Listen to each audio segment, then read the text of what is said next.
Assalamualaikum warahmatullahi wabarakatuh. Kami dari kelompok 7 akan mereview jurnal terkait analisis daya dukung pondasi dangkal dengan judul jurnal Analisis Daya Dukung Tanah pada Pondasi Dangkal dengan metode Elheminier dan Meyerhof. Sebelumnya, izinkan kami memperkenalkan diri kami masing-masing. Saya Sinta Amirul Febia, NPM 19035010035. Saya Fihina Horodun Hisan, NPM 190350100023. Saya Rohmatun Nisa, NPM 1903500124. Saya Bayangsa Puspita, NIM 02001007. Asal Universitas Islam Al-Azhar. Berikut adalah hasil review jurnal dari kelompok kami terkait analisis daya dukung pondasi dangkal dengan teori yang berbeda.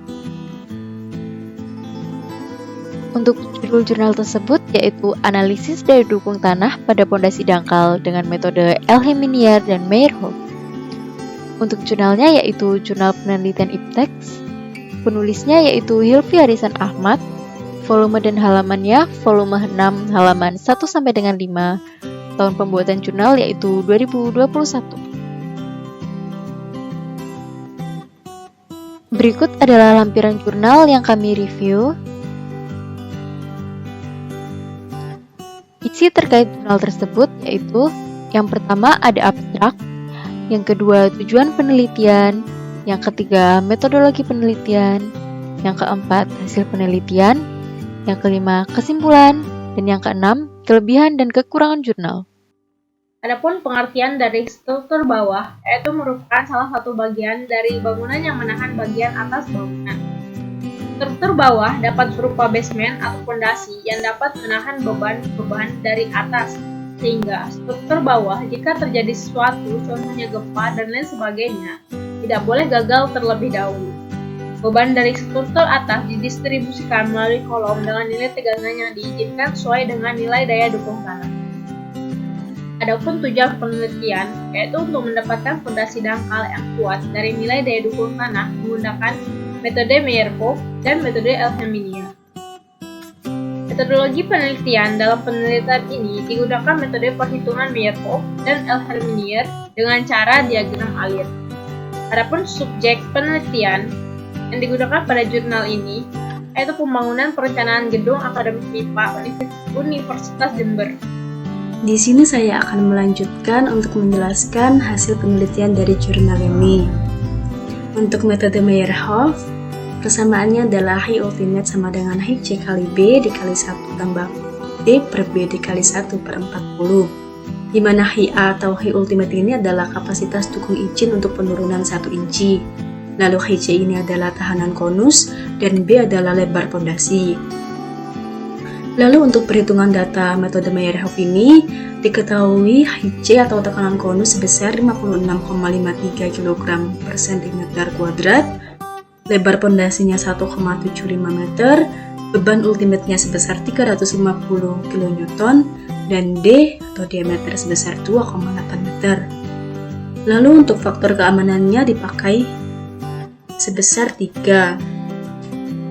Kita menghitung Hi ultimate dengan rumus tadi dengan cara 56,53 dikali 1,5 dikali 1 ditambah 2,8 per 1,75 dikali 1 per 40. Maka diperoleh nilai Hi ultimate sebesar 6,43 kg per cm kuadrat. Lalu di sini kita juga perlu menghitung Hi atau daya dukung izin tanah dengan cara Hi ultimate per faktor keamanan. Maka diperoleh daya dukung izin tanah atau Hi sebesar 2,144 kg per cm kuadrat. Jadi untuk metode Meyerhof ini daya dukung tanah diperoleh sebesar 2,144 kg per cm kuadrat. Lalu untuk membandingkan apakah bangunan ini termasuk pondasi dangkal atau tidak, dengan cara kita harus menghitung beban pondasinya dengan rumus PU per A. PU ini adalah beban ultimate dan A luas penampak pondasi. maka diperoleh beban pondasi sebesar 1,165 kg per cm kuadrat. Di sini tertera bahwa Hi lebih besar daripada Hi YTD atau daya dukung tanah ini lebih besar daripada beban pondasi, maka syarat ini memenuhi. Dan bangunan ini termasuk memenuhi syarat untuk pondasi dangkal. Lalu untuk hasil penelitian metode El-Heminier, persamaannya adalah HU sama dengan CR per 15, HI sama dengan HU per faktor keamanan, di mana HU ini adalah daya dukung ultimate tanah, HI ini sama dengan daya dukung izin tanah, CR perawanan konus, faktor reduksinya 15, dan FK ini faktor keamanan. Bisa diambil 2, bisa diambil 3. Lalu untuk perhitungan metode El-Heminier ini, dengan rumus tadi, HU sama dengan CR per 15, diperoleh nilai sebesar 3,77 kg per cm kuadrat.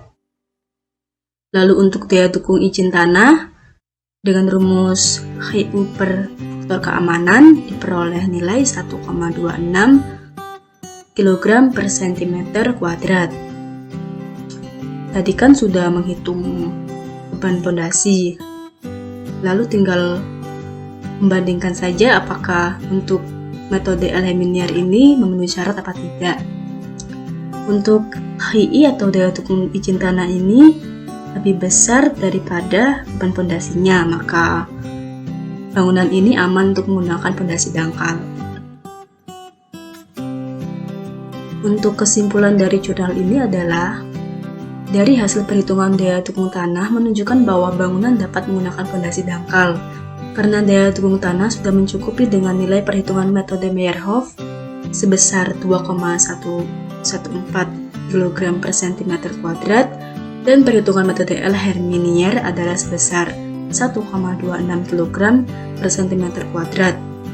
Namun saran dalam penelitian ini adalah perlu dilakukan uji selain sondir seperti boring dan SPT.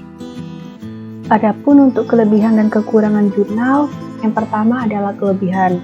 Penyajian yang sangat ringkas dan menggunakan banyak referensi dan literatur.